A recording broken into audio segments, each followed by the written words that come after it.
At least they did some decent build-up towards the horror show.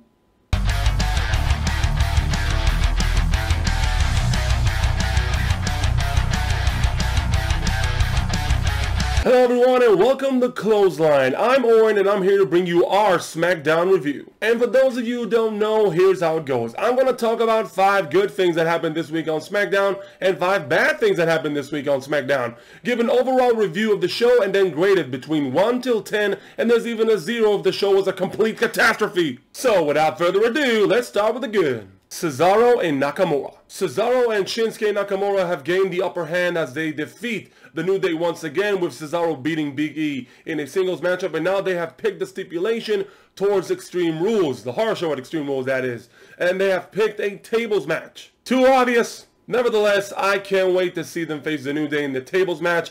I think it should be a good matchup, and I really wish they would win those tag team championships. I would love to see Cesaro and Nakamura wearing the gold. A moment of bliss.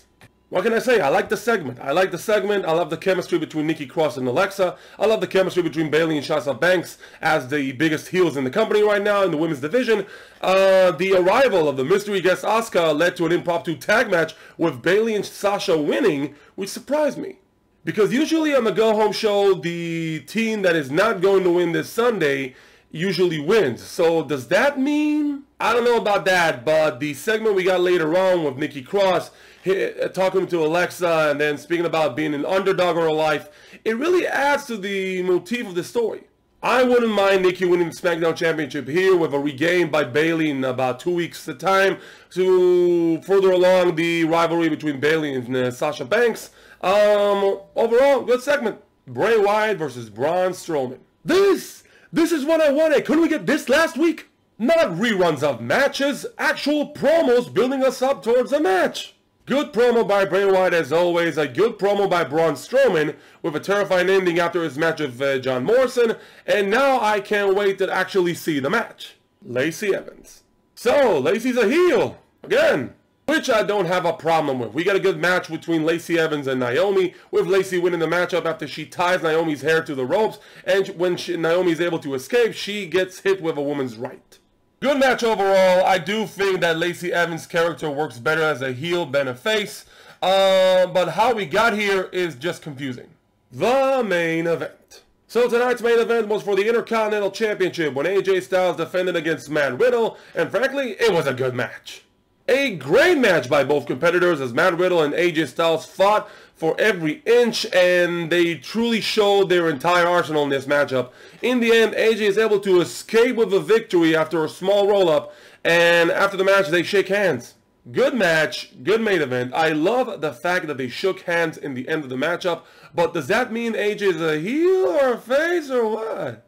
So, those were the good things. Now let's move on to the bad. The opening to the show. So, let me get this straight. We're doing the opening, the credits thing and all, and then we do promos? We got a blast from the past with promos like Saturday Night's Main Event, which I have no problem with, but who's in charge of this production? You're supposed to do the promos in the beginning, then do the opening. It just looks weird. The stipulation. So, in the beginning of SmackDown, Cesaro and Nakamura do a promo about their upcoming matchup against the New Day at the horror show at Extreme Rules, and they're talking about match types. They're saying if they win tonight, they get to choose either between a cage match or a tables match. Why so limited? I mean, the match states that the winning team can choose their stipulation for the match, so why limit it to only 2? Yes, we know it's going to be a table match because of the table from last week. But you could have added some elements of intrigue. Miz and Morrison. Look at my boys. Look how they massacred my boys. I mean, what's going on? They had this very hilarious yet goofy promo before their match against Braun Strowman. Morrison, of course, saying he's terrified before facing Braun Strowman. And then before his match, Braun Strowman then does his promo against Bray Wyatt, completely neglecting the fact that Morrison is waiting for a match in the ring. And then he just loses in a squash match. I mean, come on! Lacey Evans and Naomi. I gotta address this because it really bugs me. I'm glad that they had the match. I'm glad that they got to that point, but the way they got to that point is absurd. I mean, really, karaoke? I'm glad they're in a program right now. I'm glad they had the match. The match was good. I like the fact that Lacey Evans is a heel again, but still, karaoke? So is Styles heel or a face? Even though I can't really say either it's a bad point or a good point, I'm still a little confused. At the end of the matchup, he showed respect towards Matt Riddle and shook his hand. And then Corbin attacks Matt Riddle and AJ Styles does nothing. So, what is he? A heel? A face? He doesn't even care? Is he a tweener? I don't know. The overall review for the show, as the go-home show towards the horror show at Extreme Rules, that is a long day, I hope I'm not going to repeat that, they actually did a decent job. The show had good wrestling matches. It had good story progressions. The Cesaro Nakamura feud against The New Day is now officially a tables match towards the pay-per-view. And yeah, it was obvious from last week, but it's a match I'm pretty excited for.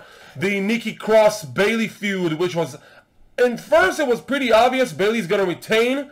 But from this episode and that promo that Nikki gave Alexa in the backstage area about her being an underdog, now there's multiple possibilities. Nikki could win the SmackDown Championship this Sunday, or we could even see an Alexa Bliss heel turn.